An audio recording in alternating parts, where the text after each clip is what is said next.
There are many great reasons to grow food in raised beds, so that's why I decided to build all new ones for our garden this year.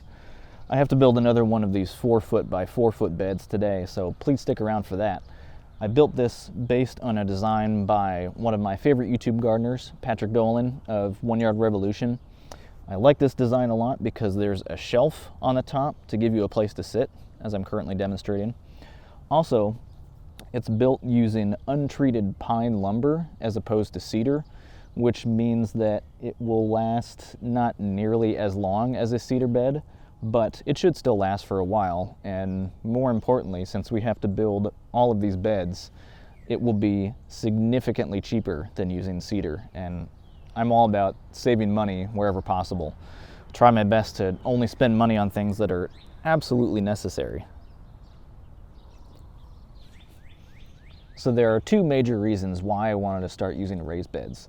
The first is that we have very slow draining soil. It's classified as a silty loam because it has a ridiculously high amount of silt, and there's also a lot of clay, very little sand and organic matter, so it doesn't drain well. All of our tomatoes suffered from blight last year when we had about 12 consecutive days of heavy rain in September.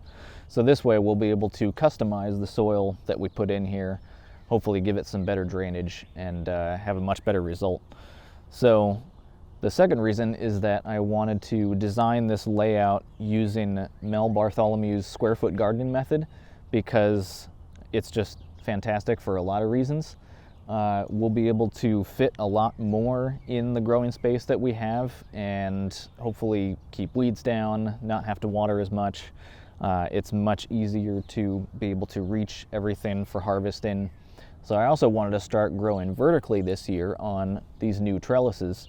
This will be so much better for our tomatoes, pole beans, cucumbers, and peas, and we can rotate between these beds each year. I'll probably even add another one in the end just so we have more space to grow those things and give a better crop rotation. So I can't wait to see how those work out. So now that that's out of the way, let's get to the fun part. All right, so let's get our materials together. So we need two 10-foot 2x10s, 1, 2, two 10-foot 2x4s, 1, 2, a 2x3 for the corner supports, one of those, some 2.5-inch deck screws, let's see, anything else? Some scrap lumber for doing the supports under the 2x4 shelf on the top. Is that it? Yeah, okay. All right, let's build.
So of course we still need to fill all of these beds with a good soil mixture.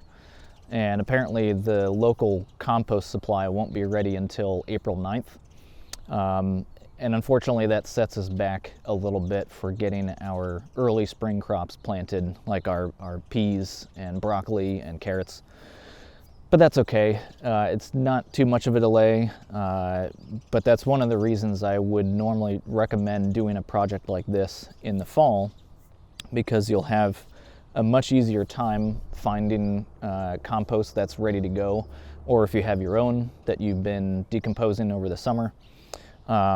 So then once you get them all filled up, you can lay down autumn leaves, straw, wood chips, whatever you like, on top to help protect it over the winter. Or you could even plant a cover crop and help add some nitrogen into the soil and just let that decompose. And that way you'll have a much more mature, healthy soil come springtime, and you'll be ready to plant. And I mean, I just wanted to get this done because I have a lot planned for this channel for this summer. And I figured the pros of getting this done now were much more than having to wait until the fall to do something like this. So thanks for watching. If this video was helpful to you, please give it a thumbs up and share it with your friends, and subscribe with the button below for future videos. And I'll see you in the next one. Thanks.